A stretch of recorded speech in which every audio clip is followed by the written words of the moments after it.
పెద్దలు ఉత్తినే చెప్పరు. చేసేవాడు, పాపం చేసేవాడు నిర్భయంగా చేసేస్తాడు. అప్పటికి వెళ్ళిపోయింది కదా రోజు అనుకుంటాడు, అప్పటికి సంతోషంగా గడిచిపోయింది కదా అనుకుంటాడు. కానీ చిత్రంగా గమనించేవాడు, గుప్తంగా రాసేవాడు ఉన్నాడు. చిన్న చితకా పాపం ఒకలా పోతుంది, మహాపాపములు విడిచిపెట్టవు. వంశం అంతటి మీద చూపిస్తాయి ప్రభావం. దేని కొరకు అంత వ్యగ్రత, దేని కొరకు అంత వెర్రి? ఎంత మనం విడిచిపెట్టుకోవలసిన అవసరం ఉంటుందో ఒక్కొక్క పాపం విరగడానికి ఎంత భక్తి కలిగిన వాడు మళ్ళీ ఆ కుటుంబంలో ఉంటే తప్ప ఒక మహాపురుషుడు రాడో. ఇదేనండి భాగవతంలో చెప్పిన రహస్యం. శివుడి యొక్క భక్తిని ప్రచారం చెయ్యడానికి వైదికమైన మార్గాన్ని ఆ రోజుల్లో నలిపివేస్తున్నటువంటి వాళ్ళ యొక్క దురాచారములను ఖండించడానికి పుట్టినటువంటి సుబ్రహ్మణ్యుడు. ఆనాడు తన స్తన్యమిచ్చే అదృష్టము తిన్నగా కలగలేదు, కృత్తికల ద్వారా ఇవ్వవలసి వచ్చిందే అని అమ్మవారికి చిన్న బాధ ఉండిపోయింది. శంకరుడు గుర్తు పెట్టుకుని ఆ కోరిక ఇప్పుడు తీర్చాడు. అమ్మవారి పాలు పిల్లవాడు తాగేటట్టు. అందుకని తిరుజ్ఞాన సంబంధర్ అన్నారు ఆయన.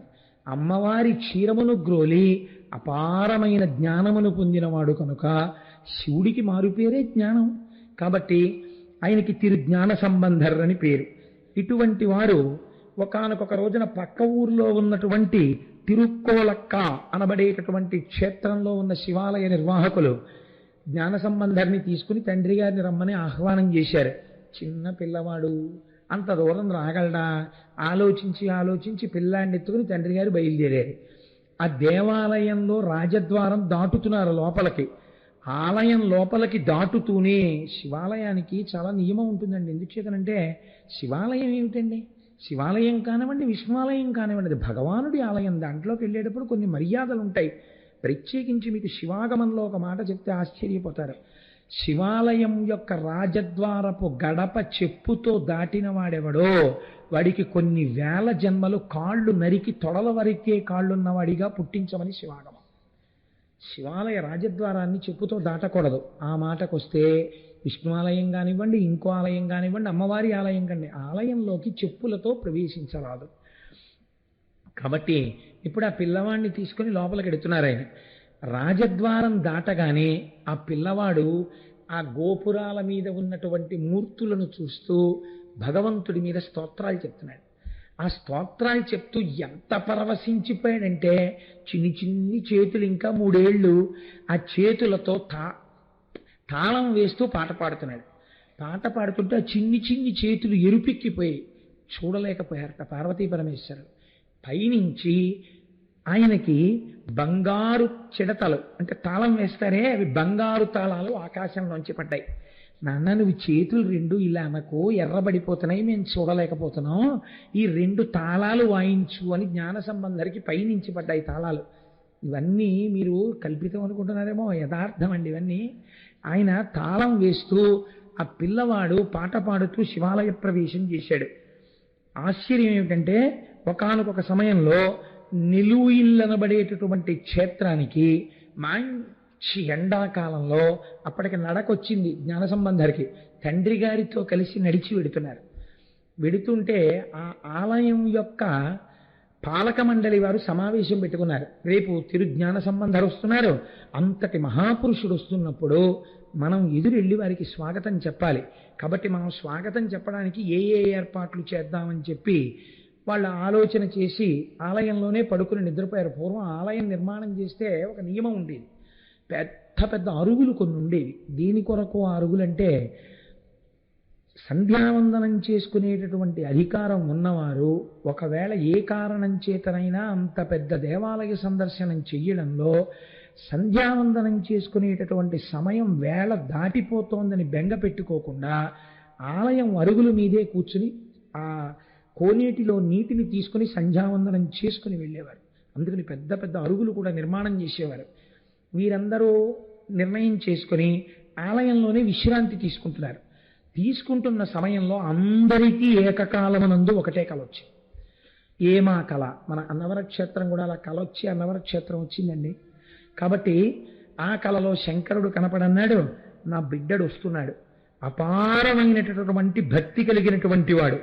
ఆ పిల్లవాడి కోసం నేను దేవాలయాల యొక్క వాహన మంటపంలో ఒక ముత్యాల పల్లకి, అతనికి పట్టడానికి ఒక మంచి గొడుగు, అతను వస్తున్నాడని తెలియడం కోసమని వాయించవలసిన పెద్ద పెద్ద బాకాలు సిద్ధమై ఉన్నాయి.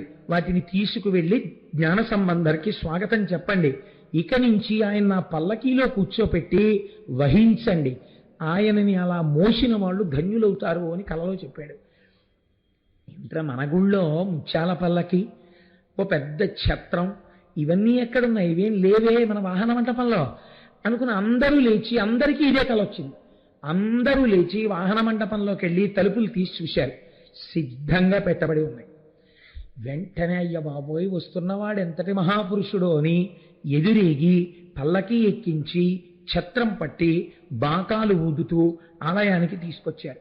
తిరుజ్ఞాన సంబంధ జీవితం నిజంగా పూర్తి స్థాయిలో చెప్పవలసి వచ్చిందనుకోండి, అది ఒక వారం రోజుల ప్రసంగం. వచ్చిన గొడవంతా అదే, అన్ని పెద్ద పెద్ద విషయాలు, కానీ సంగ్రహం చేస్తూ ఉండాలి, తప్పదు. ఆయన ఒకసారి తిరుప్పాచిలాశ్రమము అనబడేటటువంటి ఒక రాజ్యానికి వెళ్ళారు. ఆ రాజ్యాన్ని కొల్లిమలవరాజు అనబడేటటువంటి ఒక మహారాజు గారు పరిపాలన చేస్తున్నాడు. ఆయన చాలా భక్తి తత్పరుడు. ఆయనకు ఒక కుమార్తె. ఆ కుమార్తె అందాల రాశి, అంతటి అందగత్తె. కానీ ఒకే ఒక దురదృష్టం ఏంటంటే ఆ అమ్మాయికి మూర్ఛ వ్యాధి. ఆ మూర్ఛ వచ్చిందా కొన్ని గంటలు అలా మూర్ఛ పడిపోయి ఉండిపోతుంది ఆ పిల్ల. జ్ఞాన సంబంధర్ దేవాలయ దర్శనానికి వస్తున్నారు అని రాజుగారికి తెలిసింది. తెలిసి దేవాలయంలోకి తెల్లవారకట్టే వెళ్ళిపోయి జ్ఞాన సంబంధర్ వస్తారని నిలబడ్డారు. ఈలోగా ఆయన రావడానికి కొన్ని గంటల వ్యవధి ఉంది. ఈ పిల్లకి మూర్ఛ వచ్చింది. ఆయన వెంటనే అన్నాడు ఆ రాజు, అభిషేకం చేసినప్పుడల్లా నేను ఒక మంత్రం చెప్తుంటాను, ప్రథమో దైవ్యోభిషకు అంటాం. లోకానికి మొట్టమొదటి వైద్యుడు పరమశివుడు. అటువంటి పరమశివుడు యొక్క దేవాలయంలోనే నా పిల్ల మూర్ఛపోతే ఇంకా నా పిల్లకి రక్షకుడెవరు? ఇప్పుడు ఈ పిల్లని అంతఃపురంలోకి తీసుకెడితే నేను రక్షించగలనా? ఈ పిల్లకి రక్షణ అంటూ దొరికితే ఇక్కడే దొరకాలి. రాజు వారి ఆజ్ఞకి ఎదురే ఉంటుంది. ఈ పిల్లని తీసుకెళ్ళి శివలింగానికి ఎదురుగుండా పడుకోబెట్టండి అన్నాడు. పడుకోబెట్టాడు. పిల్లను అలా వదిలేశాడండి. వదిలేసి ఎవరుండాలి పక్కన? ఎందుకు రక్షించాలి? అందరూ ఉన్న రక్షణ సామర్థ్యము ఎవరి వలన ప్రసరిస్తుందో వాడి ముందు పడుంది నా పిల్ల. బతికితే వాడి వల్ల బతుకుతుంది. పదండి మనందరం జ్ఞాన సంబంధర్కి స్వాగతం చెప్దామని వెళ్ళిపోయారు. వెళ్ళిపోతే జ్ఞాన సంబంధర్ స్వాగతాన్ని పుచ్చుకుని దేవాలయంలోకి వచ్చారు. తీరా దర్శనం చేసుకుందామని వచ్చే వేళటికి ఆ పిల్ల అక్కడ పడుందన్న విషయం అందరూ మర్చిపోయారు. ఈ ఆడపిల్ల శివాలయంలో పడుంది బోర్లా. ఆయన వచ్చేసి లోపలికి వచ్చాక మిగిలిన వాళ్ళకు కూడా జ్ఞాపకం వచ్చింది. అప్పుడు చూసి ఆయన అడిగారు, ఇదేమిటి శివాలయంలో శివుడి ముందు ఒక ఆడపిల్ల ఎందుకు ఇలా పడుంది అని అడిగారు. అడిగితే ఆ పిల్లకి మూర్ఛ వ్యాధి, మహారాజు గారి యొక్క కుమార్తె, రాజకుమార్తెని అలా విడిచిపెట్టి పెడతారండి. ఆయనకి ఎంత శివభక్తో చూడండి నిజంగా. అందుకని రాజుగారే ఆ పిల్లను అలా విడిచిపెట్టేశారండి అని చెప్పారు. చెప్తే పారవస్యంతో ఆయన వెంటనే ఒక దండకం చేశారు శంకరుడి మీద. ఈశ్వర, నీవు వైద్యుడవు అని పేరు, నువ్వు లోకములనందటినీ కాయగలిగిన వాడవు అని పేరు. అటువంటి వాడివి నీ మ్రోల ఇలా పడుంది ఈ పిల్ల. నిన్నటి రోజున చెప్పానే, ఈ వంశంలో పూర్వం ఎంతటి మహాపాపములు జరిగాయో. చేసినప్పుడు చాలా తేలిగ్గా ఉంటుందండి. చేసేసిన వాడు సులువుగా చేసేస్తాడు. దానివల్ల ఏదో ఫలితం వస్తుంది, దిక్కుమాలిన ఫలితం, ఈ శరీరం సుఖంగా ఉంటుంది అనుకుంటాడు. అనుకుని పాపం చేసేస్తాడు. తీసుకొచ్చి దాన్ని ఎక్కడో దాస్తాడు. దాచింది హరించుకుపోతుంది. కానీ పాప ఫలితం ఏం చేస్తుందో తెలుసా అండి? చిన్న చితకా పాపాలు వదిలిపెడతాయి, పెద్ద పెద్ద పాపాలు వదిలిపెట్టవు. వంశము వరకు వెళ్ళిపోతుంది.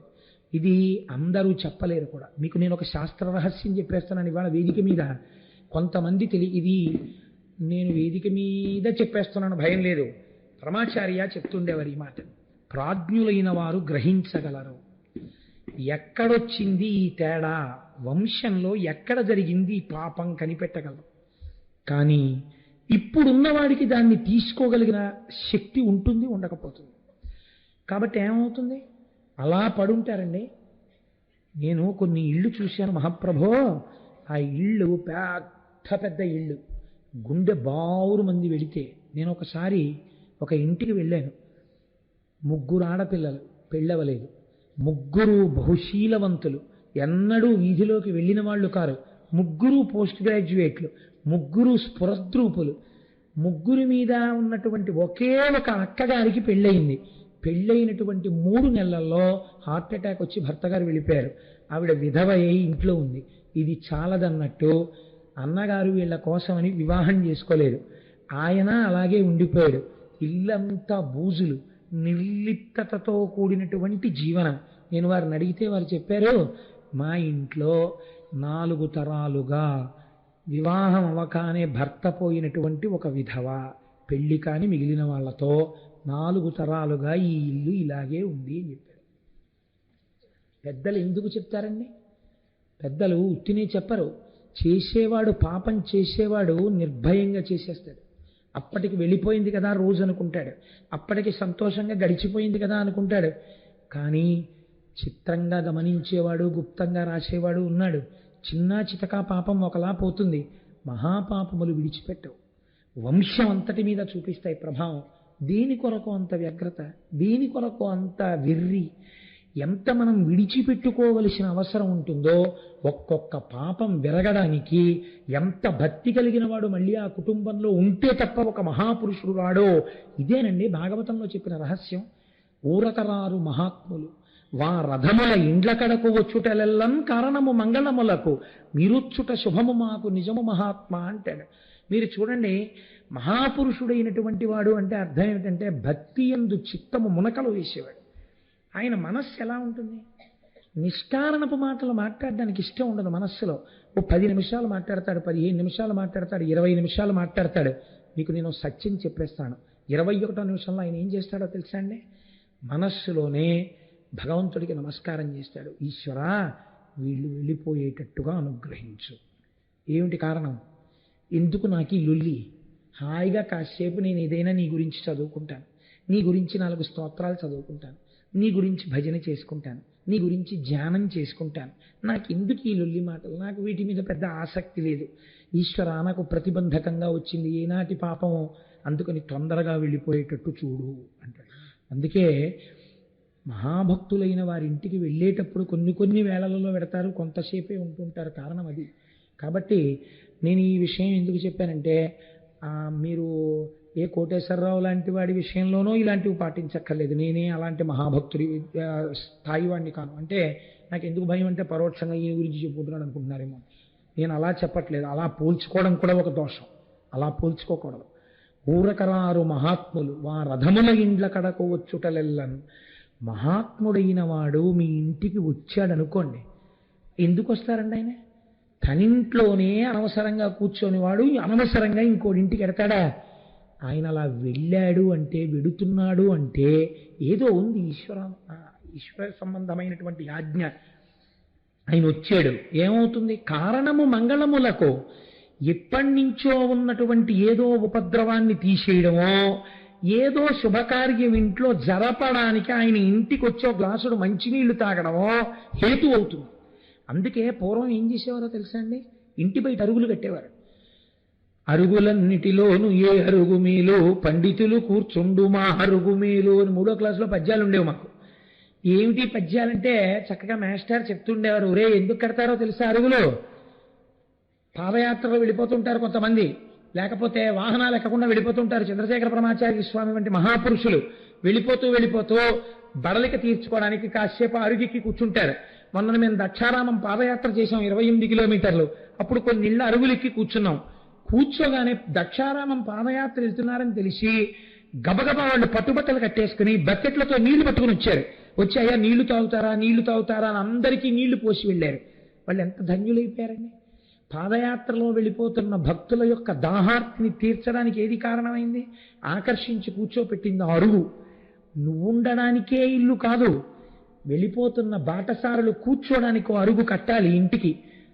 ఇప్పుడంత స్థితి ఎక్కడందిలేండి. అరణ్యరోదనం ఏ పల్లెటూళ్ళలో వెడుతుంటే, ఎప్పుడైనా ఉపన్యాసాలకి అమలాపురం రాజులో వెడుతుంటే ఆ పల్లెటూళ్ళ గుండా వెళ్ళిపోతున్నప్పుడు అక్కడ అరుగులు కనపడుతుంటే, భయన్నాళ్ళ ఇందిరా ఇలా అరుగు మీద చాపేసి కూర్చుని, అలా అరుగు మీద కూర్చుని చక్కగా ఓ రామాయణం చదువుకుంటుంటే, ఓ భాగవతం చదువుకుంటుంటే అంతవరకు ఎందుకండి?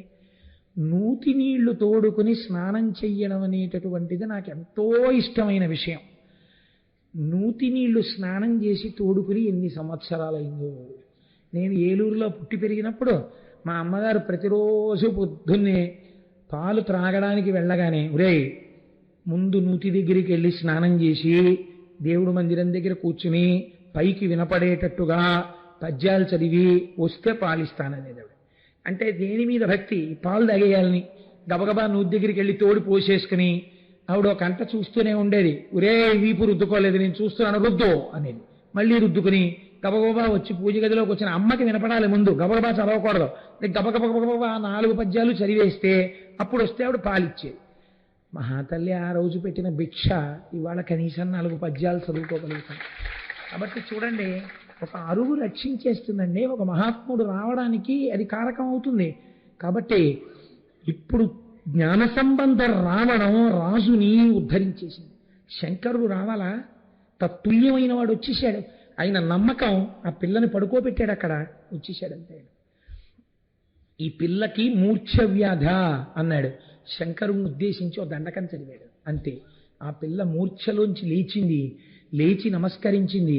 ఇంకా ఆ పిల్లకి జీవితంలో మూర్ఛ రాలేదు. అలా మహానుభావుడు ఆ రాజ్యమునకు వెళ్ళినప్పుడు అనుగ్రహించారు. తన శిష్యులతో కలిసి జ్ఞాన సంబంధ జీవితం వింటుంటే ఆశ్చర్యంగా ఉంటుందండి. తండ్రి గారు యోగ్యమైన వయస్సులో ఆయనకి ఉపనయనం చేశారు. ఉపనయనం చేసిన తరువాత ఎవరైనా ఎక్కడికి వెడతారు? వేదం చదువుకోవడానికి గురువుగారి దగ్గరికి వెడతారు. ఉపనయనం చెయ్యగానే వేదాలకన్నింటికీ అర్ధతాత్పర్యాలు, ఆ మంత్రాలు అన్నింటినీ జ్ఞాన సంబంధాలే చెప్పేశారు. అసలు ఉపనయనం చేయకముందే ఆయనకు వచ్చేసే అన్ని. అమ్మవారి క్షీరాన్ని తాగారు. కారణజన్ముడు మహానుభావుడు. ఎక్కడుంటారండి అలాంటి వాళ్ళు? చాలా అరుదుగా ఉంటారు అసలు అటువంటి స్వరూపాలు. అంతటి ప్రాజ్ఞుడైనటువంటి వారు చిన్న వయస్సులో ఉపనయనం అయిపోగానే ఆయనకి శిష్య పరంపర. ఆయన దగ్గర ఎన్ని నేర్చుకోవాలో కావ్యకంఠ గణపతి ముని తిరువణ్ణామలై వెళ్ళారు. ఆయనకి ఉద్యోగం ఇస్తూ వేద పాఠశాలలో ఒక ఉపాధ్యాయుడి దగ్గర ఆయన వేదం నేర్చుకుంటున్నారు, గురువుగారి దగ్గర నేర్చుకుంటుంటే ఆయన అన్నారు, ఏమిటో వేదం నేర్పు అంటున్నావు, 3 నెలల్లో వేదం నేర్చేసుకుంటానంటున్నావు, అంత తేలిక అనుకుంటున్నావు? ఆ వేదం అంటే స్వరంతో నేర్చుకోవాలి, అంత తేలిక కాదన్నారు. మహానుభావుడు 3 వేదాలు 3 నెలల్లో నేర్చేసుకున్నారు స్వరంతో, ఏకసంతాగ్రాహి.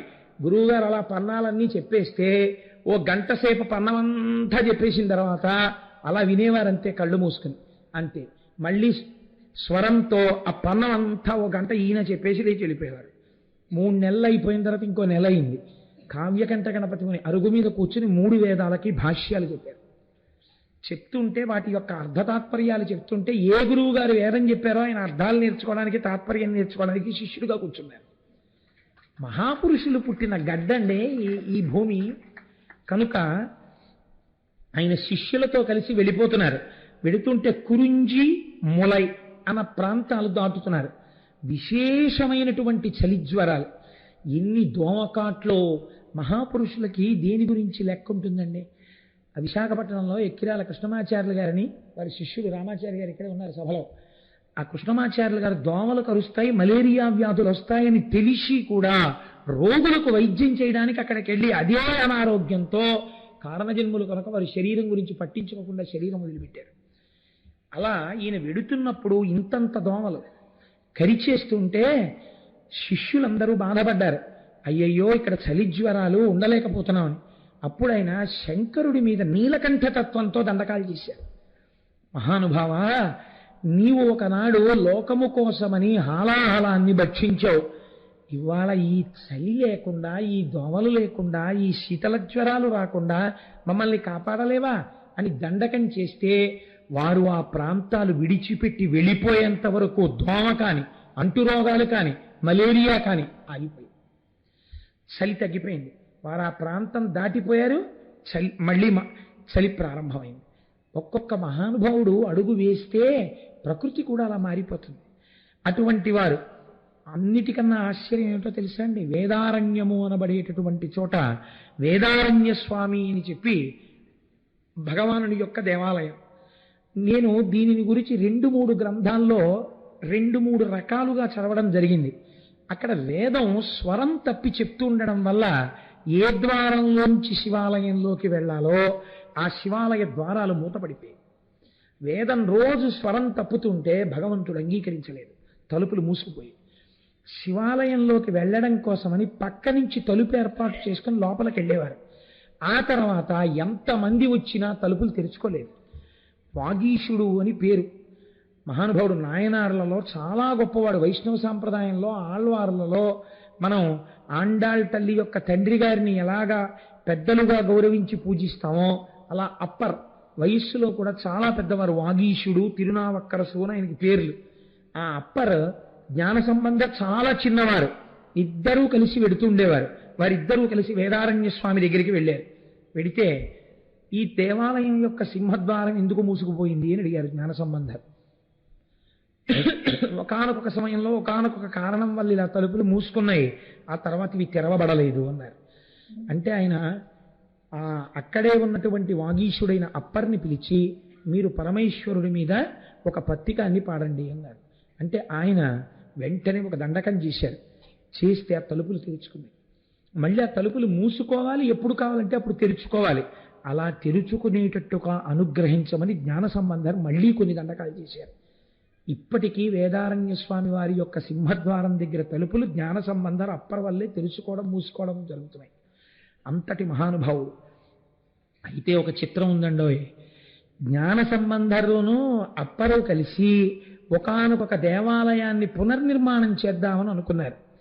అనుకుని రోజు వీళ్ళు సాయంకాలం అయ్యేటప్పటికీ కూలీలకి జీతం ఇవ్వడానికి ఎంత ద్రవ్యం కావాలో అంత ద్రవ్యాన్ని ఇచ్చేటటువంటి బంగారు కాసులు దొరకాలి అని సాయంకాలం అయ్యేటప్పటికీ శివుడి మీద దండకం చేసేవారు. రోజు 2 బంగారు కాసులు ఇద్దరికీ దొరికేవి. 2 సూర్యు మీద చెయ్యి పెడితే దొరికేవి ఇద్దరికి. ఈ రెండింటినీ పట్టుకెళ్ళి బంగారు వర్తకులకు అమ్మితే జ్ఞాన సంబంధరికి దొరికినటువంటి బంగారు నాణ్యంలో రోజు బంగారు శాతం తక్కువ ఉండేది. అప్పటికి దొరికిన బంగారు నాణ్యంలో బంగారు శాతం ఎక్కువ ఉండేది. ఆయన నాణ్యానికి ఎక్కువ డబ్బు వచ్చేది, జ్ఞాన సంబంధ నాణ్యానికి తక్కువ డబ్బు వచ్చేది. ఇవాళ నువ్వు చూరికి ఇటు తీయి అటు తీయి అన్నా కూడా అంతే, అలాగే దొరికేవి.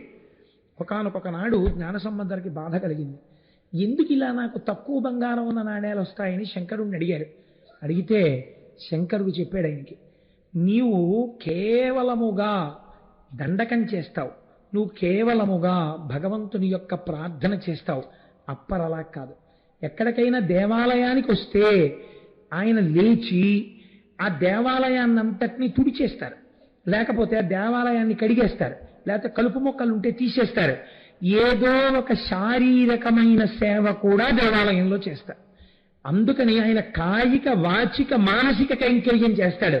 నువ్వు కేవలము వాచిక మానసిక కైంకర్యములే చేస్తావు. నీకన్నా ఓ మెట్టు అప్పర్ పెద్దవాడు. అందుకే బంగారు నాణ్యంలో బంగారం ఎక్కువ ఉంటుంది అన్నారు. కాబట్టి మనం దేవాలయాలకు వెళ్ళినప్పుడు ఎలా ప్రవర్తించాలో చూపిస్తుందండి మనకి.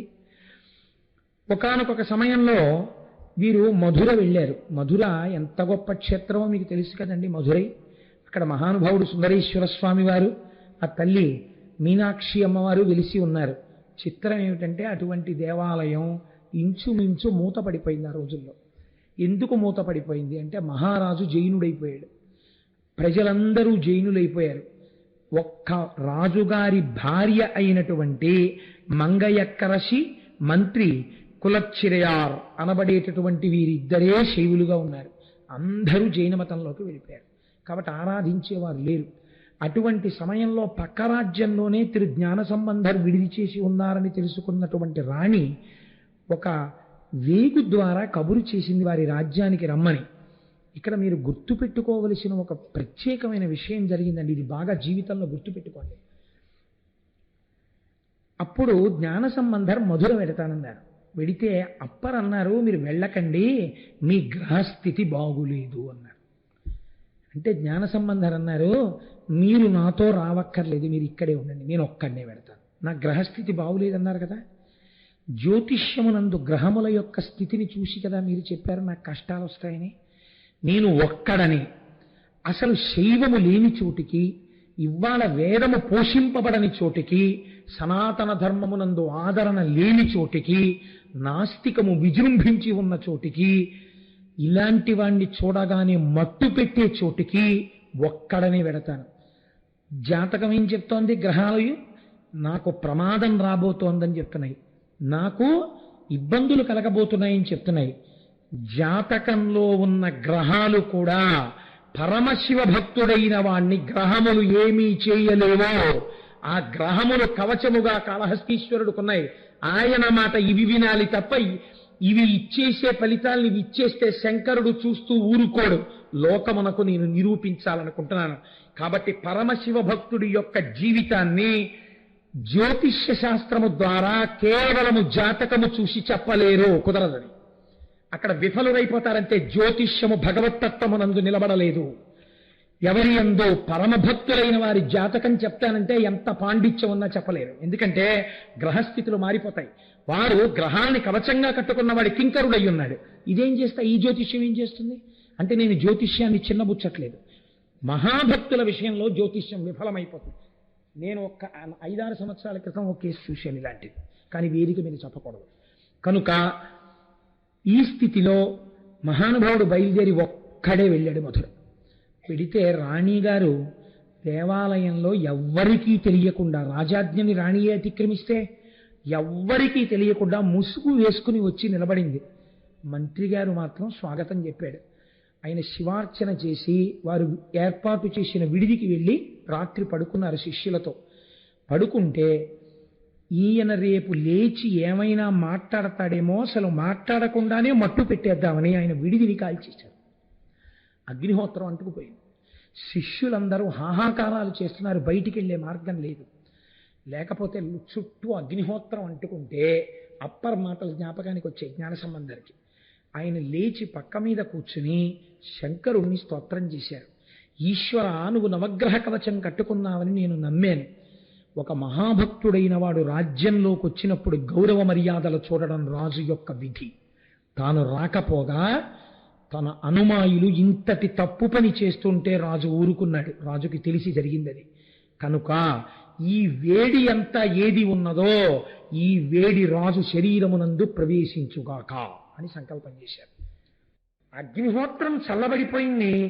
రాజుకి జ్వరం వచ్చింది. థర్మామీటర్లు పేలిపోయాయి. సావడు బతకడు. వెర్రివేడి పుట్టేసింది శరీరంలో.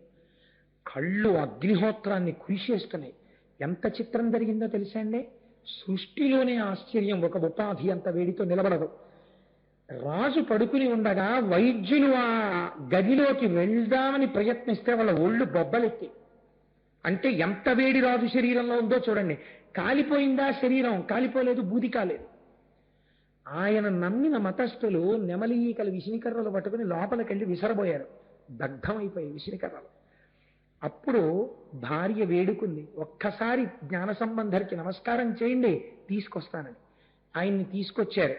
వారు శివుడిని స్తోత్రం చేస్తూ లోపలికి వెళ్ళి పక్కన కూర్చుని మహానుభావ, అప్పుడు జ్ఞాన సంబంధరికి నమస్కరించారు. నమస్కరించి నా శరీరంలో వచ్చిన ఈ ఉష్ణాన్ని తగ్గించమని అడిగారు. అడిగితే రాజు అనుసరిస్తున్నటువంటి మతం వారు ఇప్పుడు ఈ కీర్తి జ్ఞాన సంబంధరికి వెళ్ళిపోతే, రాజు మళ్ళీ సనాతన ధర్మంలోకి వెళ్ళిపోతే ఇబ్బంది వస్తుందని, మహారాజా ఈయన్ని మీరు నమ్మవద్దు, ఈయనే అభిచారిక ప్రయోగంతో మీకు ఈ వేడి తెచ్చాడు. మీ శరీరాన్ని ఓ గీత గీస్తాం సగభాగం కింద. ఒక పక్క వేడి జ్ఞాన సంబంధాన్ని తగ్గించమనండి, ఒక పక్క వేడి మేము తగ్గిస్తాం, ఎవరు తగ్గించగలరో చూద్దాం అన్నారు. జ్ఞాన సంబంధరు తన వేపుకి ఎడమ భాగాన్ని ఇచ్చారు.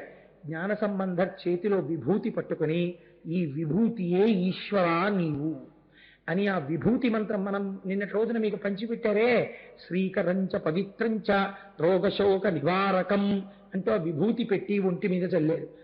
ఒక పక్కంతా జ్ఞాన సంబంధర్ విభూతి చల్లిన వైపు చల్లబడిపోయింది. అవతల మతస్థులు ఉపచారం చేస్తున్న వైపు వెర్రివేడితో శరీరం కాలిపోతోంది. పూర్తి వేడి భరించచ్చు, ఒకవైపు చల్లన ఒకవైపు వేడి. అసలు తట్టుకోలేకపోయాడు రాజు. ఇప్పుడు జ్ఞాన సంబంధాన్ని వేడుకుంటే ఆయన రెండో వైపు కూడా విభూతి చల్లారు. రాజు శరీరం చల్లబడిపోయింది. అయినా వారు అంగీకరించలేదు.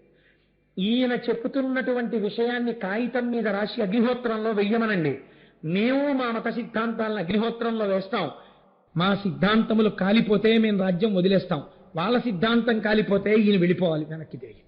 అలాగే అని వచ్చి పరమశివుడే లోకమునకంతటికీ కూడా సృష్టికర్త, స్థితికర్త, ప్రళయకర్త, పరబ్రహ్మము అని రాసి విభూతితో ఓంకారం పెట్టి అగ్నిహోత్రంలో వేశారు జ్ఞాన సంబంధం.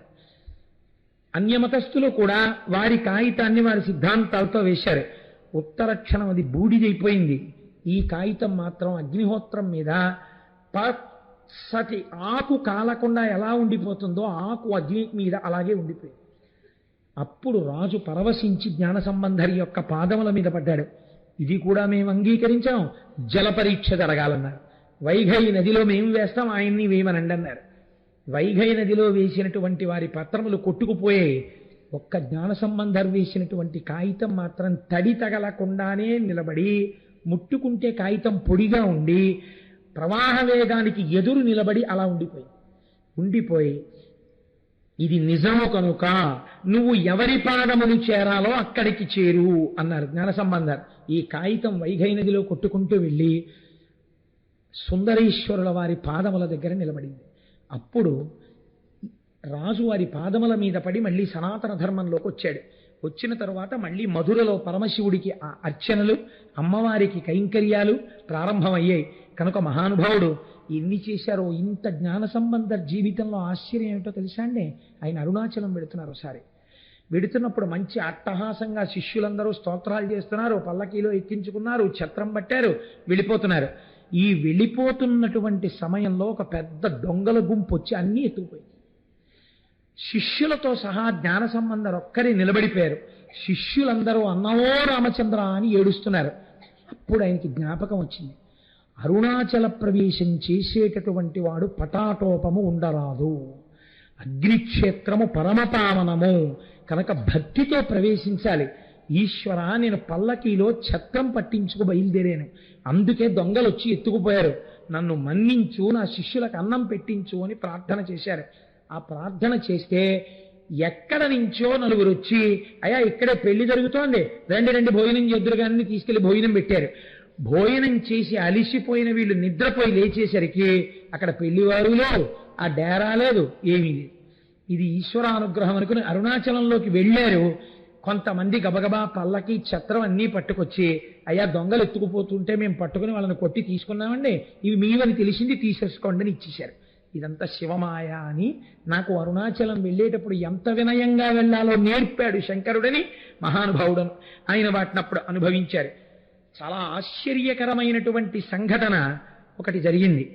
మైలాపూర్ అనేటటువంటి ప్రాంతంలో శివనీశ్వరుడు అనబడేటటువంటి ఒక మహాభక్తుడు ఉండేవారు. ఆయన చాలా ఐశ్వర్యవంతుడు. తన కుమార్తెని తిరు జ్ఞాన సంబంధర్కిచ్చి వివాహం చేస్తాను అని ఆయన సంకల్పం చేశారు. ఆ అమ్మాయి పేరు పుంపావై. నిజంగానే ఆ అమ్మాయి ఒక పుష్పంలాగే ఉండేది, అంత అందగత్తె. ఈ పిల్లని జ్ఞాన సంబంధర్కి ఇచ్చేస్తానన్నాడు. ఉన్నది ఒక్కతే సంతానం అని అందరూ చూస్తున్నారు. జ్ఞాన సంబంధర్ ఆ ఊరికి దగ్గరలోకి వచ్చారు. ఈయన వెళ్ళి పిలిచారు వీళ్ళ ఊరు రమ్మని. సరే వస్తాను తప్పకుండా, కానీ నేను ఆయన రావడం అంటే గుడి తర్వాత గుడి మన యాత్రలా వెళ్ళిపోయేవారు కాదు, కొన్ని నెలలు ఉండేవారు దేవాలయంలో. కాబట్టి నేను ఒక 6-7 నెలల తర్వాత వస్తానన్నారు. ఈలోగా ఒకరోజు ఈ పిల్ల అసుర సంధ్య వేళలో ఓ చెట్టు దగ్గర పువ్వులు కోస్తోంది. అందులోంచి ఒక నాగుపాము ఈ పిల్ల చేతి మీద కాటు వేసి, చాలామంది వైద్యులు వచ్చారు, రక్షించే ప్రయత్నం చేశారు, కానీ ఆ పిల్ల దక్కలేదు. దక్కకపోతే ఈ పిల్లని తీసుకెళ్లి ఆ పిల్ల శరీరాన్ని దహించారు. దహించి చితాభస్మాన్ని, కొద్ది ఎముకల్ని మాత్రం ఒక కుండలో పెట్టి, ఈ పిల్లని జ్ఞాన సంబంధరికి ఇస్తానన్నాను కనుక ఈ చితాభస్మాన్ని నా ఐశ్వర్యాన్ని ఇచ్చేస్తానని నా కుండ దాచాడు ఆయన. అది విచిత్రం. ఆయన ఎంత చిత్రమైన సంకల్పమో చూడండి.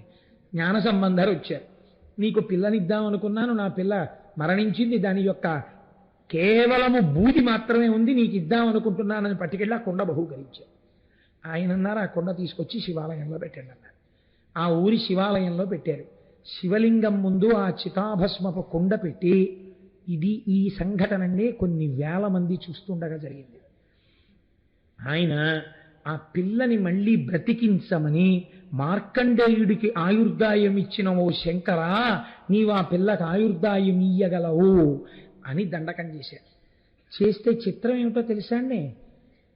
కాలిపోయిన శరీరపు యొక్క చితాభస్మములో కొంత భాగమే కుండలో ఉంటే, రత్నకంకణమును దాల్చి ఇంకొక 6-7 నెలలు బ్రతికి ఉంటే ఆ పిల్ల ఎంత పెరిగి ఉండేదో అంత పెరిగిన పిల్ల చెయ్యి ముందు బయటికి వచ్చింది. వచ్చి కుండ పగిలి అందులోంచి పిల్ల పైకి లేచింది. లేచి వచ్చి తండ్రి గారికి జ్ఞాన సంబంధరికి నమస్కారం చేసింది. ఆయన అన్నారు, తండ్రి గారు ఈ పుంపావైని నువ్వు బతికించావు, నువ్వే ఆ పిల్లది పాణిగ్రహణం చేయమన్నారు. అంటే జ్ఞాన సంబంధర్ అన్నారు, నేను అలా పాణిగ్రహణం చెయ్యకూడదు. ఎందుకు చెయ్యకూడదో తెలుసా? మరణించిన పిల్లకి మళ్ళీ పునః జీవితం ఇచ్చాను కనుక ఈ పిల్లకి నేను తండ్రిని అవుతాను, కాబట్టి నేను స్వీకరించకూడదు, ఆమె నా కుమార్తెతో సమానం అని విడిచిపెట్టి వెళ్ళిపోయారు. వెళ్ళిపోయిన తరువాత కొన్ని సంవత్సరములు అయిపోయిన తర్వాత ఆయన్ని వివాహం చేసుకోమని కోరారు తల్లిదండ్రులు. నాకెందుకు వివాహం, నాకు అక్కర్లేదన్నారు ఆయన. వీలు లేదు వివాహం చేసుకోవాలన్నారు. ఆఖరికి ఎవరో ఒక యోగ్యమైన కన్యని చూశారు, ఆడ పెళ్లివారి ఇంటికి వెళ్ళారు. ఆ పేరు కూడా తిరుపెరుమాణమాలయం, ఆ ఊరు వెళ్ళి పెళ్ళి అవుతోంది. పెళ్ళి శాస్త్ర ప్రకారం ఏంటంటే, ఈ మాట చెప్తే మీరు నా మీద కోపగించుకోకండి, 3 రోజులు కనీసము చేయని పెళ్ళి కాదు శాస్త్రంలో. కనీసంలో 3 రోజులు చేయాలంటే ఏమన్నా అంతమందికి భోజనాలు పెట్టాలా అనకండి, భోజనాలు పెట్టమని చెప్పలేదు.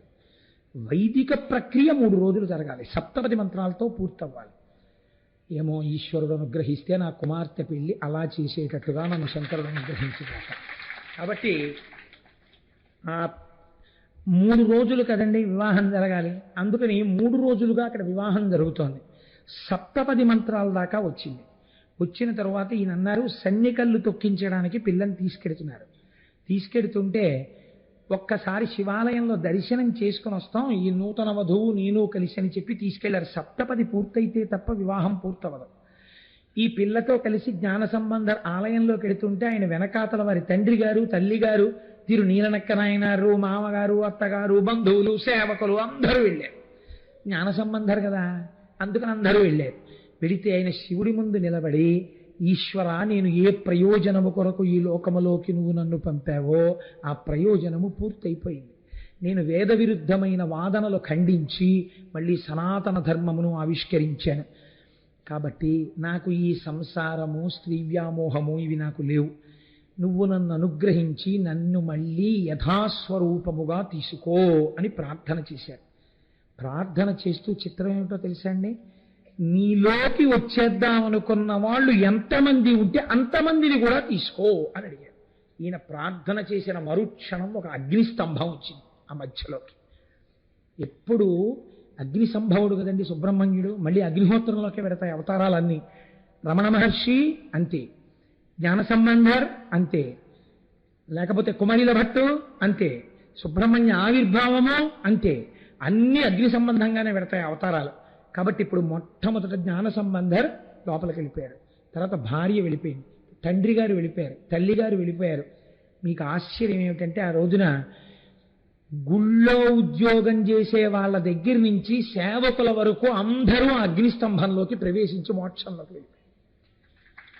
అన్నాళ్ళలో ఉండి తప్పదు మా చాలా ఆప్యాయమైన బంధువుల యొక్క వివాహం ఉంది, అక్కడికి వెళ్ళాలని ఆ ఊరు విడిచిపెట్టి వెళ్ళిపోయారు కొంతమంది. ఎంత సన్నిహితంగా ఉండనివ్వండి, ఆ అదృష్టం ఈశ్వరుడు ఇవ్వకూడదనుకున్నప్పుడు ఏదో ప్రతిబంధకం కల్పించి దూరం చేస్తాడు. ఆ వెళ్ళిపోయిన వాళ్ళు మర్నాడు వచ్చి ఏడ్చారు, అయిపోయింది ఈ విషయం. కాబట్టి ఏమైంది అంటే వాళ్ళకి దక్కలేదా అదృష్టం. పెళ్లి కోసమని ఎక్కడెక్కడో ఉన్న వాళ్ళు ఇక్కడికి వచ్చిన వాళ్ళు ఎవరున్నారో వాళ్ళు మాత్రం మోక్షం వైపుకు వెళ్ళిపోయారు.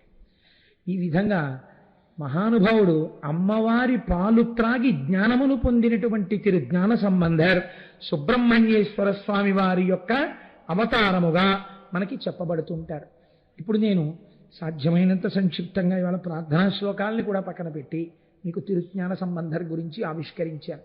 మనం రేపు సాయంకాలం పెళ్లివారం కదండి, మరి పెళ్లివారం అయిపోవాలంటే, ఇది పెళ్లి పందిరి అయిపోవాలంటే వల్లీ కళ్యాణంతో పూర్తి చేసేస్తాను. వల్లీ కళ్యాణం వింటే ఎటువంటి ఫలితాలు వస్తాయని ఫలశ్రుతి చెప్పారో మీరు విందురు. కానీ వల్లీ కళ్యాణం చాలా తేలికైన కళ్యాణం, అదేం పెద్ద అట్టహాసంగా ఉండదు, చాలా తేలిగ్గా ఉంటుంది. కాబట్టి యథాసమయానికి మిమ్మల్ని నేను విడిచిపెట్టేసే ప్రయత్నమే చేస్తాను. ఒకానొక సమయంలో నారద మహర్షి కైలాస పర్వతం మీద స్నేహితులతో కలిసి ముచ్చటించుకుంటున్నటువంటి సుబ్రహ్మణ్యేశ్వరుడు యొక్క సన్నిధానమునకు వెళ్ళారు.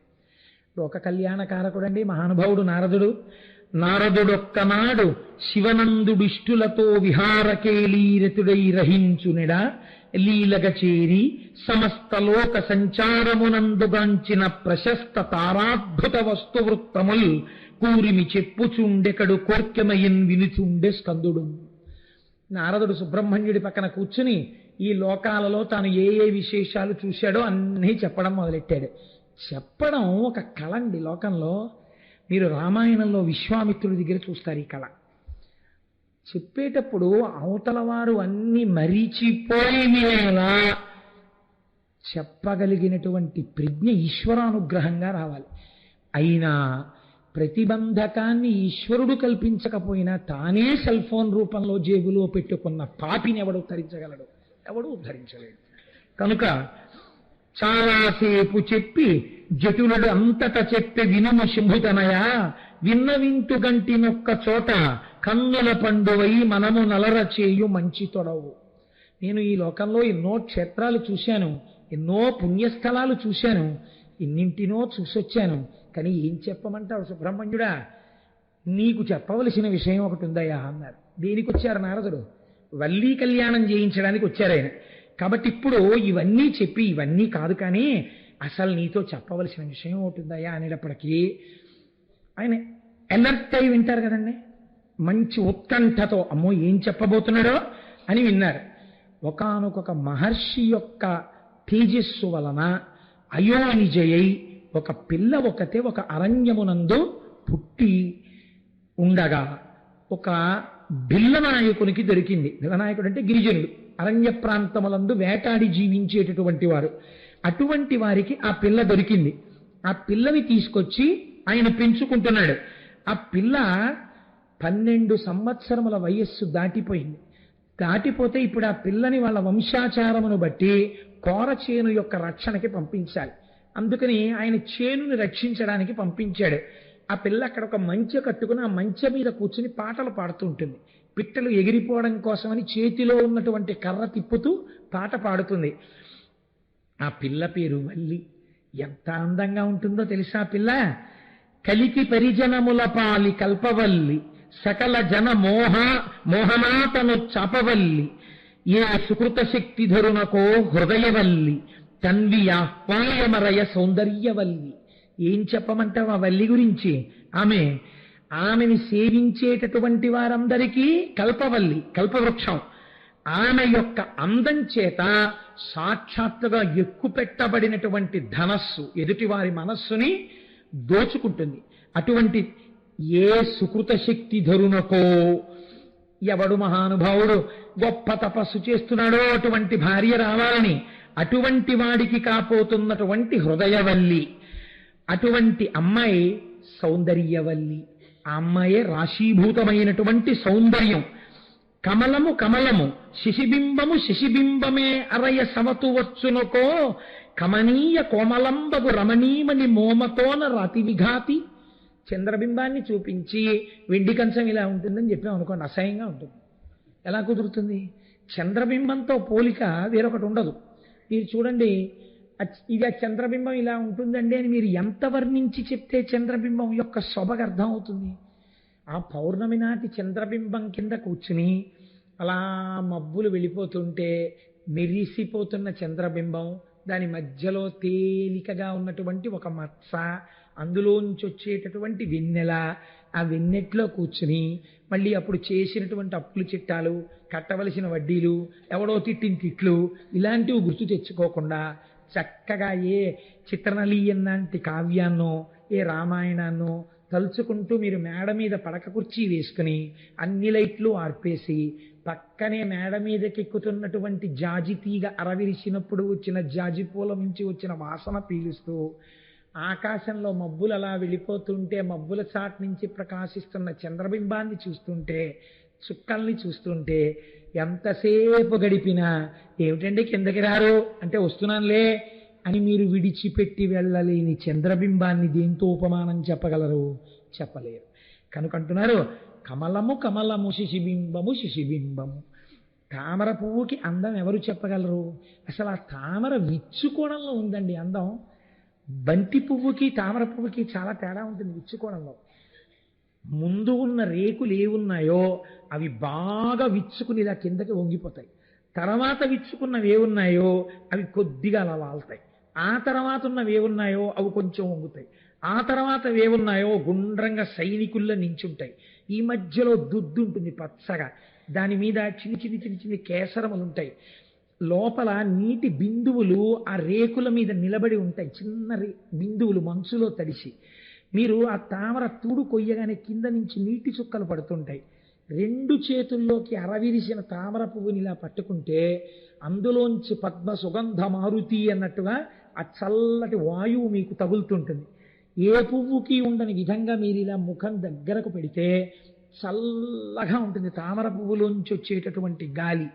ఆ దుద్దు, ఆ అందం, ఆ చుట్టూ ఉన్నటువంటి ఆ రేకులు, వాటిని చూస్తుంటే పద్మమో పద్మమే, దీని అందం దేనికి వస్తుంది అనిపిస్తుంది. అందుకే కదా ఎక్కడ పోల్చినా అమ్మవారిని ఈ పద్మంతో పోలుస్తారు అనిపిస్తుంది. నారదుడు అన్నాడు, ఏమయ్యా ఆ అమ్మాయి ఎలా ఉంటుందంటే నేనేం చెప్పను. చంద్రుడి గురించి చెప్పాలంటే చంద్రుణ్ణి చూడాలి, పద్మం గురించి తెలుసుకోవాలంటే పద్మాన్ని అలా పద్మ సౌందర్యాన్ని అనుభవించిన వాడై ఉండాలి. అంతేకాని తామర పువ్వుని ముట్టుకోవడంలో మనిషి యొక్క సంస్కారం తెలిసిపోతుందండి. రేకులు పట్టుకుని తామర పువ్వు ఇలా లాగాడనుకోండి, ప్రపంచంలోకెల్లా అసహ్యమైన పూజ, ఈశ్వరుడు నిరసించే పూజ, మనం చూడకూడని పూజ, ఒకరు చెయ్యకూడని పూజ ఏమిటో తెలుసా అండి? పువ్వుని చేతిలో పట్టుకుని రెక్కలు లాగేయడం. నేను చాలా దేవాలయాల్లో చూస్తుంటాను, నీకెవడు చెప్పాడు అలా రెక్కలు విప్పి పూజ చేయమని? ఈశ్వరుడు ఎంత కుందిపోతాడో తెలుసా అండి అలాంటి పిచ్చి పనులు చేస్తే. గులాబీ రేకు యొక్క మొదలు తుంపేసి ఇలా నలిపేసి పువ్వులు చేసేయడం. నేను ఒకానొక సభకెడితే ఏదో మహానుభావుడు వచ్చినట్టుగా ఈ గులాబీ రేకులు తెలియారు. నాకు ఎంత కోపం వచ్చిందో అసలు. ఎర్రటి పువ్వు తొక్కకూడదు, సౌభాగ్య వస్తువు. అలాంటిది ఎంత అందమైన పువ్వు అండి ఆ గులాబీ పువ్వు, ఎంత సున్నితమైన రేకులతో ఉంటుందండి. ఒక్కరోజు గడిచి మరునాటి సూర్యోదయానికి తనంత తానుగా తన స్వరూపాన్ని విడిచిపెట్టి రేకులు రాల్చేసే లక్షణం ఉన్నది. గులాబీ దండ పట్టుకోవాలంటే భయం వేస్తుంది, రేకులు రాలిపోతుంటాయి. అలాంటి గులాబీ పువ్వుని ఇలా ఇలా ఇలా ఇలా విప్పేసి మంత్రపుష్పం పేరు చెప్పి ఇలా పెట్టేసి, నీకు ఈశ్వరుడు కంఠం ఇచ్చాడు కదా అని కుక్కరిచ్చినట్టు నువ్వు అరిచి ఈ పువ్వుల రేకులు పట్టుకెళ్ళి శివుడి మీద వేస్తావా, భగవంతుడి పాదాల మీద వేస్తావా? నీకే సౌకుమార్యం ఉందని పూజ చేస్తున్నావు. నువ్వు తప్పుడు పని చేస్తున్నావు, చేయకూడదు అలా. పూజ యందు పువ్వుల యొక్క రేకులు విప్పి తుంపరాదు, మహాదోషం. మీరు చూడండి, మీరు పద్యం చదువుకుంటే మీకు అర్థం అవ్వాలి. ఒక్క పువ్వు వేయండి, వేసేటప్పుడు ఆ పద్మాన్ని అనుభవించండి. ఈశ్వర, ఇది నీ నిర్మాణ కౌశలం, ఏమందమయ్యా ఈ పువ్వు అని మీరు అనుభవించి, ఎవడు నిర్మాతయో వాడి పాదములు చేరుతోందని వాడి పాదముల చెంత వేయండి. చిత్రం ఏమిటంటే, మీరు మరునాడు ఉదయం అదే తామర పువ్వుని ఇలా పైకెత్తండి, రేకులలో నిన్న నించున్నటువంటి ఆ శక్తి ఉందే అది ఒడిలిపోయి ఇలా పడిపోతాయి. చిత్రం ఏంటంటే, మందార పువ్వు ఒకటి, తామర పువ్వు ఒకటి మీరు మూర్తికి బాగా దగ్గరగా పెడితే ఈ పడిపోతున్న రేకులు ఏ మూర్తి మీద పడ్డాయో ఆ మూర్తి మీద తెరపడినట్టుగా పడి గట్టిగా పట్టేసుకుంటాయి. మరి నిజంగా ప్రాణోత్క్రమణ వేళ పరమేశ్వరుడి మీద దోమతెరగా పడిపోయి ఇన్ని జన్మలకి దొరికిన పాదాలు విడిచిపెట్టగలవా అని గట్టిగా పట్టేసుకుంటాయో. మీరు తెలియక తామర పువ్వుని కానీ మందార పువ్వుని కానీ తీసేశారనుకోండి, అవి మూర్తులు కూడా పట్టుకొచ్చేస్తాయి. నాకనిపిస్తుంది, ఇంత కోమలమైన హృదయమున్న పువ్వుతో పాటు ఈశ్వరుడే కదిలిపోతున్నాడేమో అనిపిస్తుంది. ఎవరికి కావాలరా నీ దిక్కుమాలిన పూజ? ఇలా నువ్వు కోమల హృదయంతో ఎప్పుడైనా ఒక్క నిమిషం చేసావా? ఆ పువ్వు చూడు, ఇందుకురా నీ ఇంట్లో దాంతో వెళ్ళిపోతున్నాడేమో భగవంతుడని తల ఉంచి వెంటనే క్షమార్పణ. నాకు అందుకే మందార పువ్వు కానీ తామర పువ్వు కానీ భగవన్మూర్తికి దగ్గరగా పూజ చేయాలంటే చాలా భయం. అవి ఈశ్వరుణ్ణి హత్యేసుకుంటాయండి, కౌగిలించేసుకుంటాయి. కాబట్టి ఎంత గొప్ప మాట చెప్తున్నాడు. చంద్రుడు చంద్రుడే, పద్మము పద్మమే, వల్లి వల్లే, అంత అంతగత్తి. కాబట్టి అటువంటి వల్లి నీ భార్య కావాలి, ఇది నా కోరిక. కాబట్టి నీ భార్య కావాలని ఎందుకంటున్నానో తెలుసా? ఎంత చిత్రమైన మాట చెప్పాడో తెలుసా అండి నారదుడు. నిజంగా వల్లి కళ్యాణం పద్యాలన్నీ నేను చెప్పేద్దామని ఓ వెర్రి హొట్టికలు పెట్టేస్తాను, కానీ తీరా వచ్చేటప్పటికి గడియారం అనేటటువంటి ఒక వస్తువు ఒకటి ఉంటుంది, అందుకని భయం. సరే, అధిప చందనగంధి దేహంబు సౌరభమును కలరి ప్రచండ సర్పములు చేరి పాయకున్నవి ఏవేళ పనతి ఆరువేణి అను దంభములుగని ఎక్క మీరా. ఏమయ్యో నీకు తెలుసా, ఆ పిల్ల చుట్టూ పావులుంటాయి ఎప్పుడు. ఆ పావులు విడిచిపెట్టవు. ఎందుకు విడిచిపెట్టవో తెలుసా? సాధారణంగా పావులు మొగలి చెట్టును ఆశ్రయించి ఉంటాయి ఆ సువాసనకి. అలాగే బాగా పెద్దదైన చందన వృక్షపు యొక్క తొర్రలో పావులు పడుకుంటాయి. వల్లి ఎక్కడుంటే అక్కడ పావులు ఆమె ఒంటిని పట్టుకుని వేలాడుతుంటాయి. ఆ పావులు వదలవు. నువ్వు చూసి భయపడకూడదు సుమా. ఆ పావులున్నాయే వాటికి ఒక చిత్రమైన లక్షణం ఉంది. ఎవరు ఆ పిల్ల ఒంటిని పట్టిన పావుల్ని చూస్తారో వాళ్ళు ఆ పిల్ల సౌందర్యాన్ని విడిచి ఉండలేక పొంగిపోతారు అన్నాడు. వీడిది పావులు పట్టుకోవడం ఏమిటి, సౌందర్యం ఏమిటి అనుకున్నాడు సుబ్రహ్మణ్యుడు. ఏమిటో తెలుసా, పావులు అందరూ ఒంటికి అంగరాగములు రాసుకుంటే సువాసనలు వస్తాయి. వల్లి ఒంటి నుంచి సహజంగా సువాసనలు వస్తాయి. ఈ సహజ సువాసనలు పీల్చడానికి పెద్ద పెద్ద పావులు వేలాడుతున్నాయా అన్నట్టుగా, నల్లత్రాచులా అన్నట్టుగా ఆమె యొక్క కేశపాశం వేలాడుతుంటుంది. అంత అందమైన కేశపాశం. పిల్లాడివయ్యో యవ్వనంలో ఉన్నావు, వెళ్ళి వల్లి కేశపాశాన్ని కాని చూశావా? నేను నిజం చెప్తున్నాను, ఆ అమ్మాయి చిటికిన వేలు పుచ్చుకుంటే తప్ప కైలాసానికి రావు. ఇప్పుడు సుబ్రహ్మణ్యుడి మనస్సు ఏమైపోతుందండి? ఆ పిల్లని చూడవలసింది. ఇది అంత అందంగా ఉంటుందా అనుకున్నాడు ఆయన.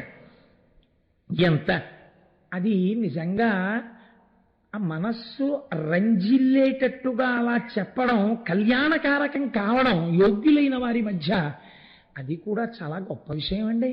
చిత్తమలీయం చదువుతుంటే మీకు హంసరాయబారంలో ఇలాంటివి ఎన్ని పద్యాలు వస్తాయో నిజంగా.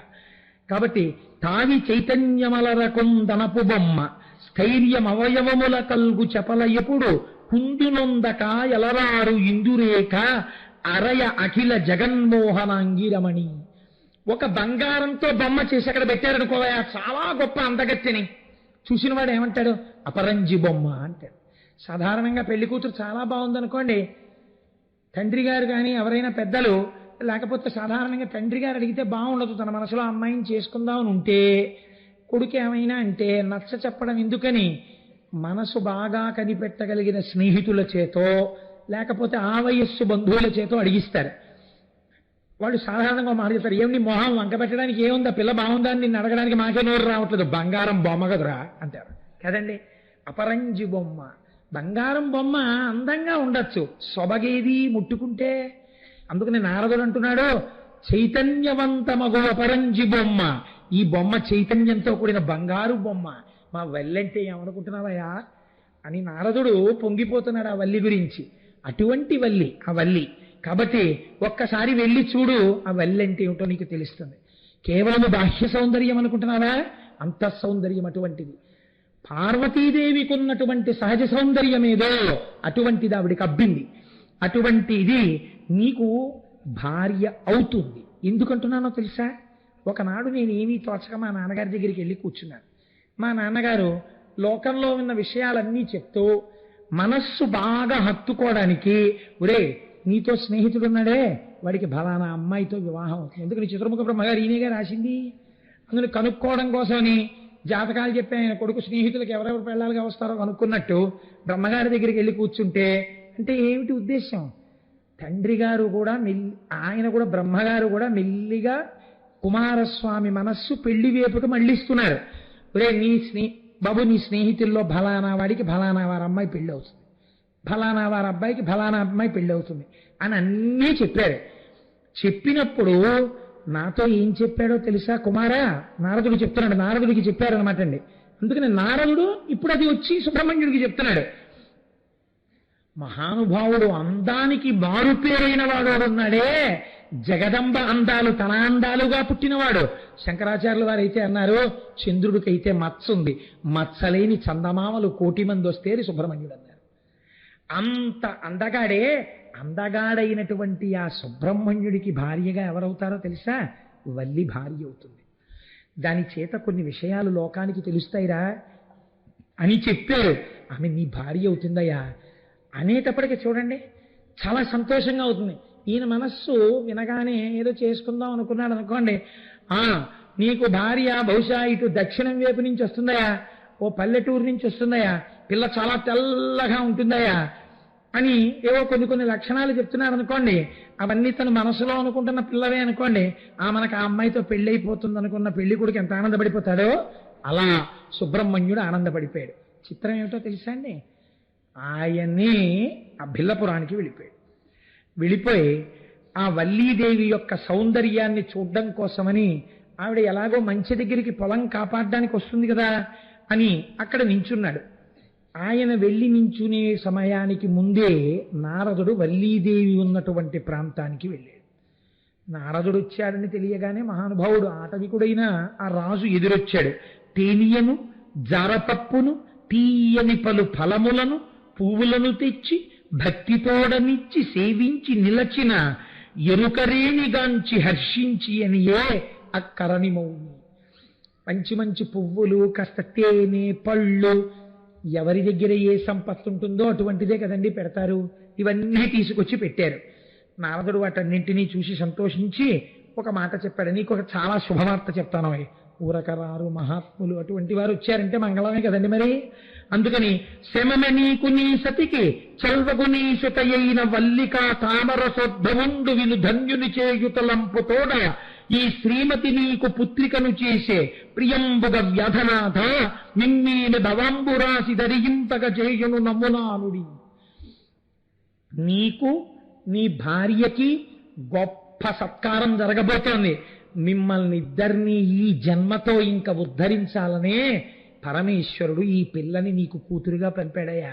ఈ వల్లి ఎవరనుకుంటున్నావు?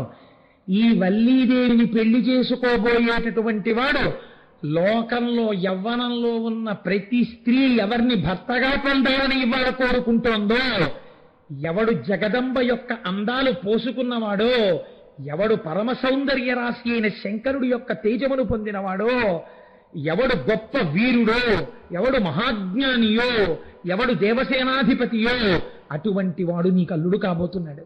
నీ అదృష్టమే అదృష్టం అంటే ఆయన అన్నాడు, ఎవరికి తోచిన సంస్కారంతో వాళ్ళు మాట్లాడతారు కదండి. ఈ మంచి మాట విని, దేవరా నా సుతకు మగండేవాడిట్టిండగునకో ఇరిగింపుము పిండేవేళయగునో మీ నుడి ఆ వేదము పగిది సత్యమందరు గరువల్. అయ్యా మీరు చెప్పిన మాట నాకు చాలా సంతోషంగా ఉంది. ఈ పిల్లకి ఎప్పుడు పెళ్ళి అవుతుందో, ఈ పెళ్లి వారందరూ ఎప్పుడు మా ఇంటికి వస్తారో ఏమిటో ఒక్కసారి నాకు చెప్తురు అన్నాడు. అంటే నారదుడు పరమ సంతోషంగా అన్నాడు, శివునకు కట్టురాసుతకు చెల్వకు నందనుడాదితేయ సైన్య విభుండు తారకాసురుని హంత ప్రలంబ విఘాతి బాణ దైత్య వధకరుండు క్రౌంచగిరి దారుణడాఢ్యుడు కార్తికేయుడి అవలిని రాణిగా ననగలండు ధ్రువంబు వనేచరగ్రణి.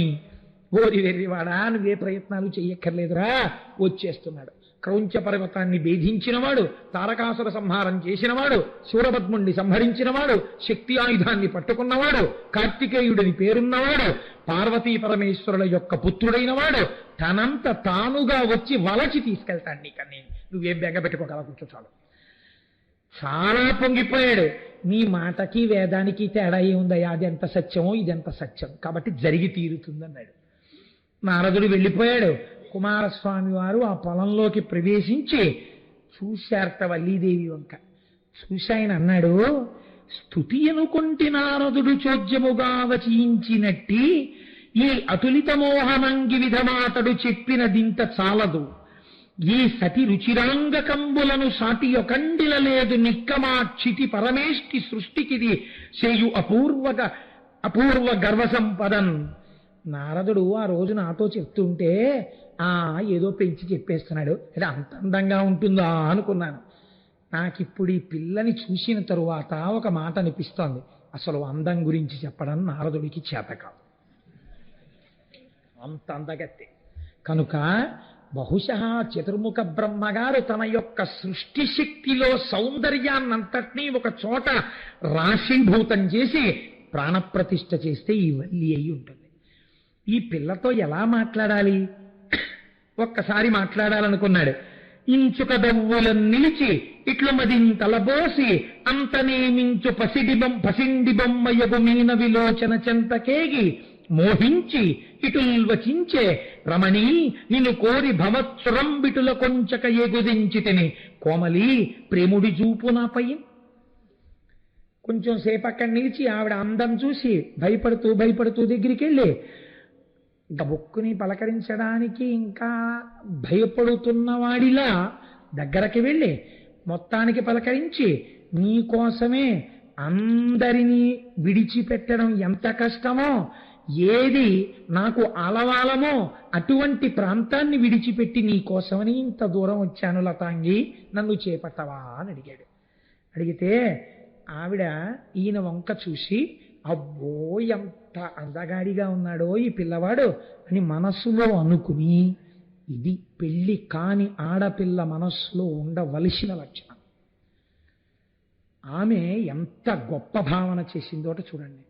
నారదుడు మా ఇంటికి వచ్చి చెప్పినప్పుడు నాకు సుబ్రహ్మణ్యుడితో వివాహం అవుతుందని చెప్పాడు. ఈ పిల్లవాడు చాలా అందగాడు కావచ్చు, నా మనస్సు దోచుకుంటున్నవాడు కావచ్చు, కానీ నా మనస్సు యందు అటువంటి పాపపంకిలమైన భావన కలుగరాదు. ఎందుచేత ఆయనకి నేను చెందిన దానను బ్రహ్మగారు రాశారని చెప్పాడు కాబట్టి నేను అన్యపురుషుని యందు ఈ భావన పెంచుకోరాదని నారదముని చెప్పిన సొంపారయని తరుణ పురుషుడనందొప్పెడు మేలి కూరిమినా మదికీతనిపై రల్జిల్లెడు ఇతండె భర్గుసుతుడకో. ఒకవేళ నిజంగా నారదుడు చెప్పినట్టుగా ఇతడే కాని ఆ పార్వతీ పరమేశ్వరుల యొక్క కుమారుడయ్యుంటే నా రొట్టె విరిగి నీతిలో పడినట్టు కదా అనుకుని ఆయన అడిగిన మాటకి జవాబు చెప్పింది. ఎంత మర్యాదగా మాట్లాడిందో చూడండి. సరే రండి అయితే ఇద్దరం చిలకా గోరింకల్లా ఎగిరిపోదాం అనలేదు ఆవిడ. కన్యను తల్లిదండ్రులు కలరు బిల్ల దంపతులు నాకు, అదిగాక తరుణరాజభూషణ కుమారునాత్మని ఆత్మ విభునిగా కోరి అర్పణము చేసి తిని హృదయంబు తనకు. నేను తల్లిదండ్రులకు కుమార్తెని, ఇంట్లో పెద్దవాళ్ళు ఉన్నారు, ఎక్కడ పడితే అక్కడ ఇలా నువ్వు వచ్చి మాట్లాడచ్చా? ఆటవిక కన్యలా ఉంది, ఎంత సంస్కారంతో మాట్లాడుతుందో చూడండి.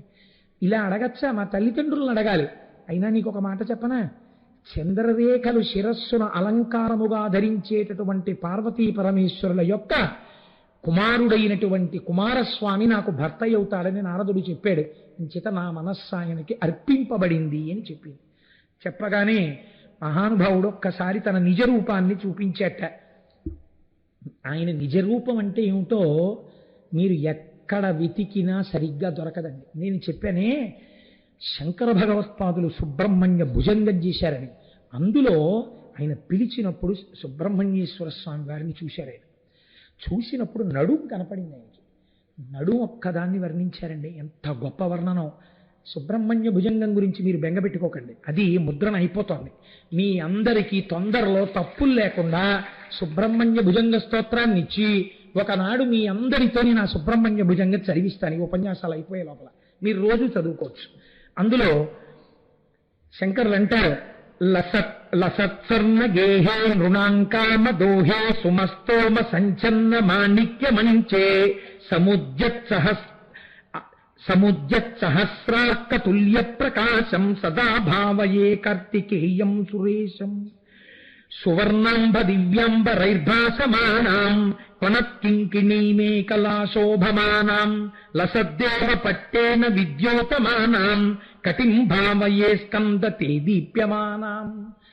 ఆయనకి కనపడినప్పుడు పట్టుపుట్టం కట్టుకుని దాని మీద మళ్ళీ ఒక వస్త్రం కట్టుకుని ఆ వస్త్రం మీద బంగారు వడ్డాణం పెట్టుకుని బాలసుబ్రహ్మణ్యుడు కనపడ్డాడు. ఆయన పట్టుబట్టలోంచి ఆ పెట్టుకున్న వడ్డాణంలోంచి వస్తున్నటువంటి కాంతులు శంకరాచార్యుల వారు అనుభవించి మూర్తి దర్శనం కాదండి, ఆ బట్టల యొక్క కాంతిని అనుభవించారు. ఆయన ఒక గదిలో కూర్చునుంటే మణిపర్యంకం మీద చుట్టూ పెట్టిన పువ్వులలోంచి వస్తున్నటువంటి వాసన శంకరాచార్యుల వారు ఆఘ్రానించారు. అది శంకరుల యొక్క భావన బలిని అనుభవించి స్తోత్రం చేశారు ఆయన. అటువంటి సుబ్రహ్మణ్యుడు కట్టెదుట ఆ పిల్ల ముందు సాక్షాత్కరించాడు. నువ్వు మనస్సులో ఎవరిని కోరుకున్నావో ఆ సుబ్రహ్మణ్యుడను నేనే అని ఎదురుగుండా నిలబడేసరికి ఆ తల్లి పొంగిపోయింది. ఒక్క మాట ఇలా మాట్లాడబోయిందిట. ఆశ్చర్యం ఏమిటంటే తండ్రి గారు వచ్చారు. రా పిల్ల, నిన్ను ఇంటికి తీసుకెళ్ళాలి, చాలాసేపు ఉండిపోయావు, అన్నం తిందువు కాని అని ఇంటికి తీసుకెళ్ళిపోయారు. ఇంటికి తీసుకెళ్ళిపోయారు, భోజనం చేసింది, చీకటి పడిపోయింది. ఆ పిల్ల మనస్సులో కుంది ఏడుస్తోంది.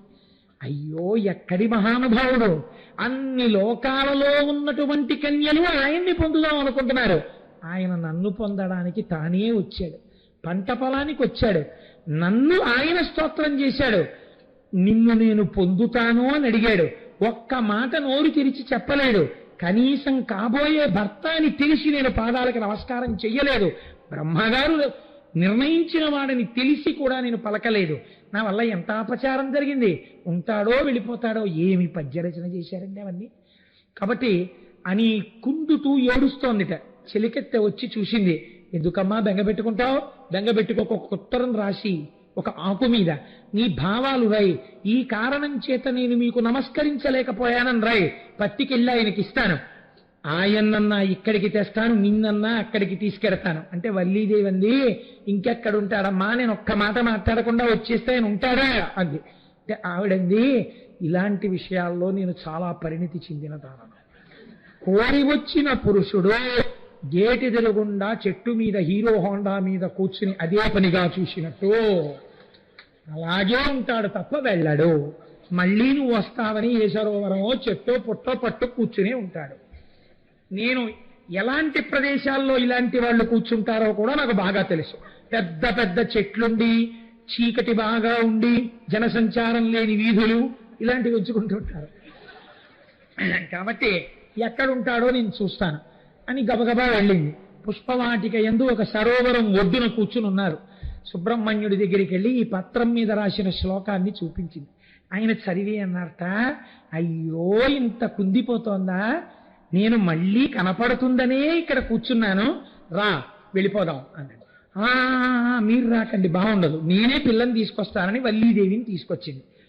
వల్లీ సుబ్రహ్మణ్యులిద్దరూ ఆ సరోవరం ఒడ్డున కూర్చుని మనసారా మాట్లాడుకుంటూ కూర్చున్నారు. ఈలోగా భళ్ళున తెల్లవారి.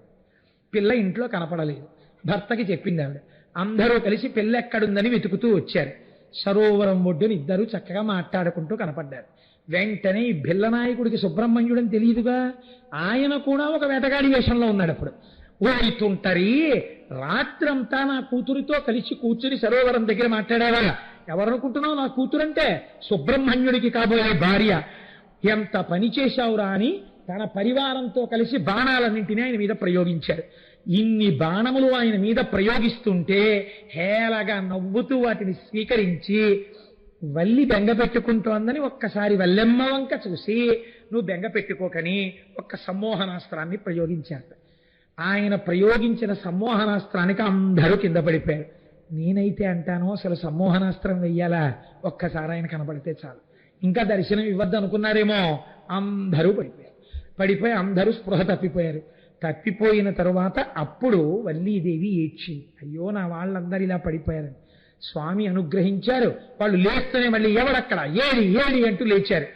ఏమీ కంగారు పడకండి, ఇదిగో ఇక్కడే అంటూ చేతిలో శూలం పట్టుకుని నెమలి వాహనం మీద వల్లీదేవితో కలిసి కూర్చుని, ఇంకా ఎంతటి సౌందర్య రాశి అంటే అంత సౌందర్య రాశిగా ఆనాడు సుబ్రహ్మణ్యుడు వల్లీదేవితో కలిసి సాక్షాత్కరించాడు.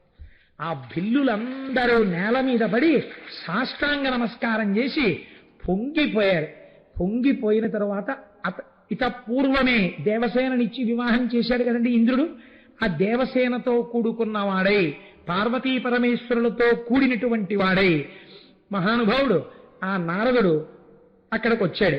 వీళ్ళందరూ చూశాడు.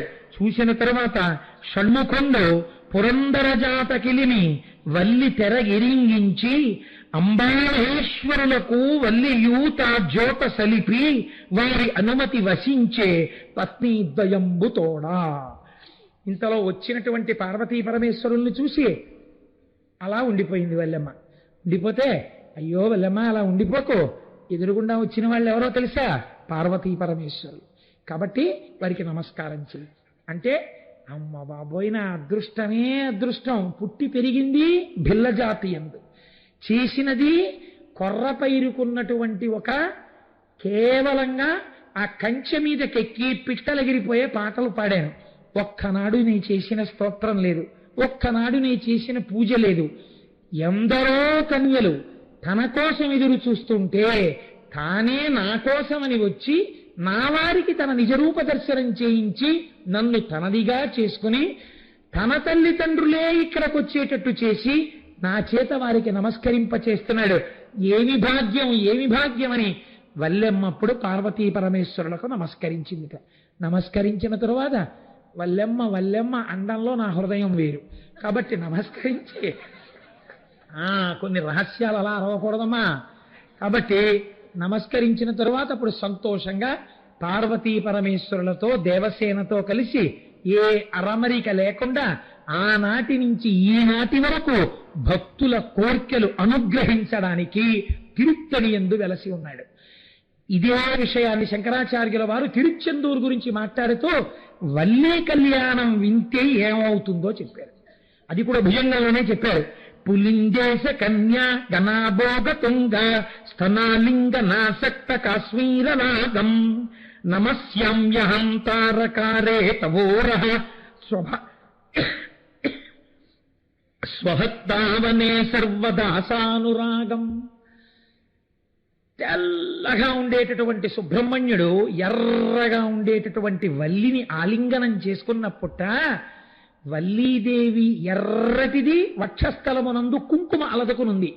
ఈ ఎర్రని కుంకుమ ఎర్రటి వక్షస్థలం నుంచి భర్త హత్తుకున్నప్పుడు బుగ్గలలో పుట్టినటువంటి అనురాగ కాంతులతో కలిసి ఒక కొత్త ఎర్రటి కాంతి, చిక్కటి కాంతి పుట్టి ఈ కాంతి సుబ్రహ్మణ్యుడి యొక్క గుండెల మీద పరుచుకుని తెల్లటి సుబ్రహ్మణ్యుడి గుండెలు ఎర్రగా మారితే ఇంతటి ఎరుపు ఎంతటి అమాయకులనైనా తనవారిగా తానే వచ్చి చేసుకోగలిగిన దయాద్రహృదయుడైన సుబ్రహ్మణ్యుడిని ఆ వల్లిని ఆలింగనము చేసుకున్న సుబ్రహ్మణ్య స్వరూపమునందు ఆయన వక్షస్థలమునందు మెరిసిన కాంతులు మాకు చెప్తున్నాయి.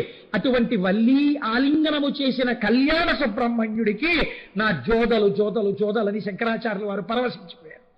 కనుక ఒకరు దేవసేన ఇంద్రుడి భార్య, వేరొకరు భిల్లకాంత వల్లి.